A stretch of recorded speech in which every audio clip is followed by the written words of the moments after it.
Hello, everybody. My name is Crystal Olivaria, and I'm a scholarship coach. And today we're here to talk about if bragging is bad, why are you encouraging it? Is marketing one's worth another form of bragging? Place yourself in the position of a scholarship judge.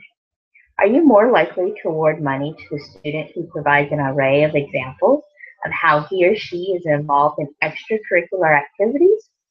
Or the student who simply lists activities he or she is involved in?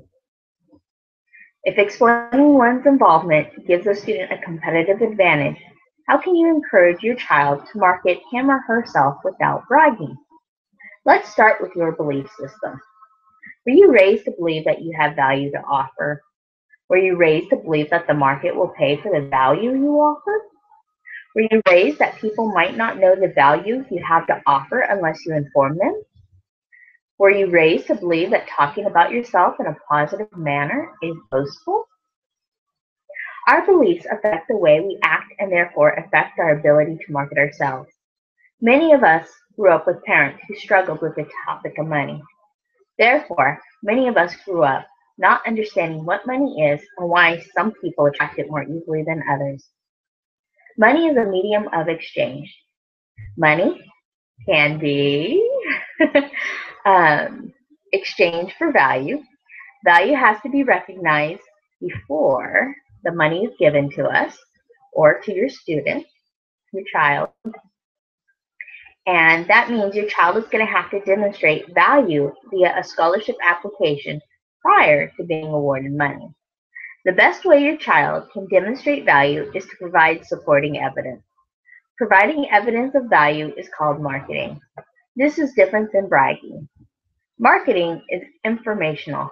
Bragging is communicating the same message with a tonality that states, "I'm better than you." Bragging is looked down upon and is non-productive. If your child is not able to distinguish the difference between marketing and bragging, your child cannot make a conscious decision to market him or herself. As such, your child will be limiting the amount of money he or she is able to attract.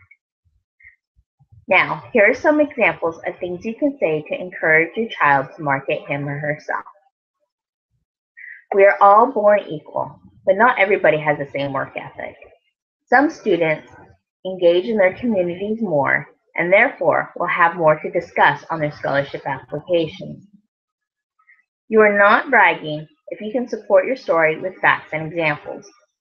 For example, if your school club had a goal of gathering 300 cans for a canned food drive, talk about how you contributed to the success of the event. If your school newspaper covers the story, keep a copy of the article. It is best if you learn to market yourself now rather than later. Talking about what you have been able to accomplish and how you approached and overcame obstacles is going to be helpful when you interview for jobs.